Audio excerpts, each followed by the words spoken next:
G'day you beautiful people, my name's Lucas and today we're discussing the best theories from Star Wars. So this is just going to be all my opinion. By best, I'm kind of meaning what I kind of feel is the most believable, and one of them is just there for a bit of fun because I like the theory. So if you disagree, feel free to leave a comment.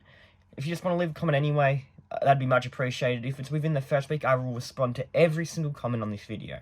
So we're just going to start here with a theory. It's kind of just an honourable mention, as it's mine and many others' headcanon, and it's all involves this character we see in the Clone Wars, Corky Kryze. When Corky is introduced in the Clone Wars, it is done as Duchess Satine's nephew. This is fine, however, but Satine only has one sibling, and that's her sister Bo-Katan. The only problem is she has never been shown or referred to as Corky's mother.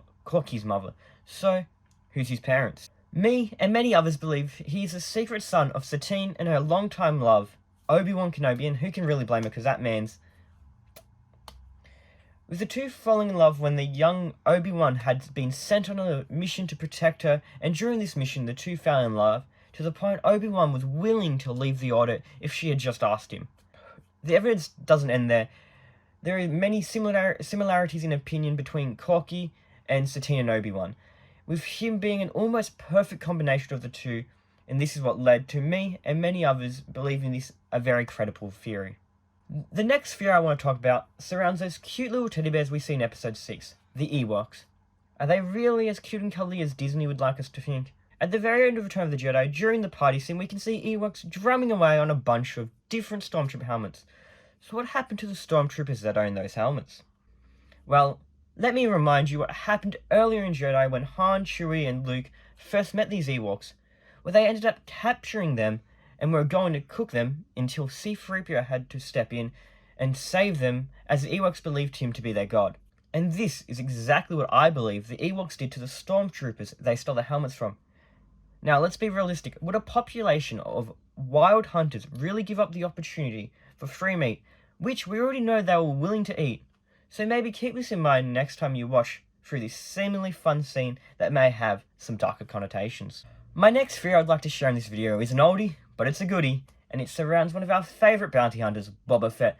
This comes from this line spoken from Vader to Boba Fett in Empire Strikes Back. No disintegrations. As you wish. So why would Vader feel the need to specify this to Boba specifically? Well, it would seem he's done it before, but to whom? Well, if you remember in A New Hope, there were two very significant characters that died and had their bodies disintegrated, that being Owen and Beru Lars, the aunt and uncle of Luke Skywalker. If you believe this theory, you may begin to look at this beloved bounty hunter in different light. The next theory I'd like to highlight is that Han Solo may be a little bit Force sensitive. Before I get into it, I want to say I originally saw this theory from Super Carlin Brothers, so I want to give them the credit as they were where I first saw it. So we all know, and I'm sorry for what I'm about to say, but we all know from the prequels that midichlorians are what gives a Jedi its connection to the Force.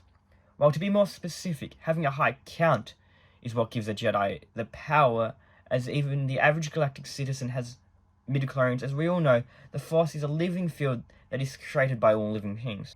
Okay, time to talk how this may relate to Han Solo. So well, as we all know, Han has this seemingly unbelievable lock and reaction time, being able to instantly perceive threats, like the way we saw with Greedo, as well as the ability to guide his way safely through dangerous asteroid fields.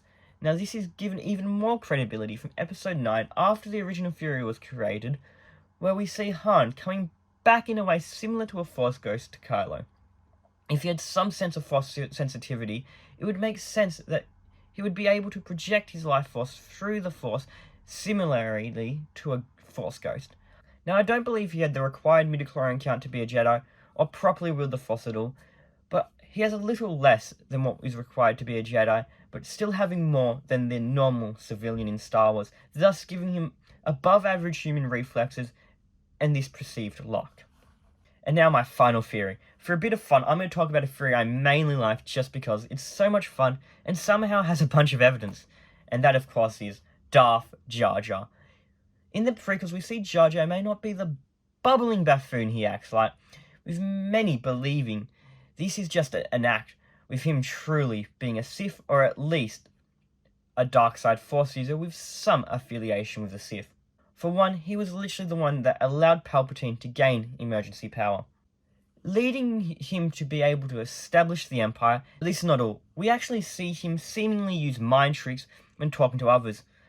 While he's talking, we often see him like waving his hand like a mind trick and being able to get his way. So, we shall make you Bombard General.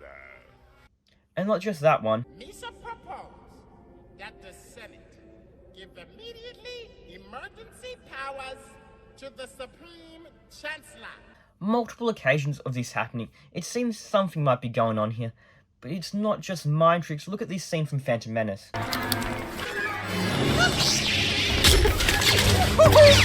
He goes from hanging on one side of the bridge and then managing to get to the other side of the bridge he was on, seemingly like he was doing one of those force jumps. This somehow substantial evidence has allowed the creation of this fun theory of Jar Jar being a Sith Lord. So if you like this video, please like and subscribe. It really would mean the world to me. And don't forget, if you leave a comment within the first week, I personally will respond to it. And if you like this, you can also check out this video right here. I think you might like it.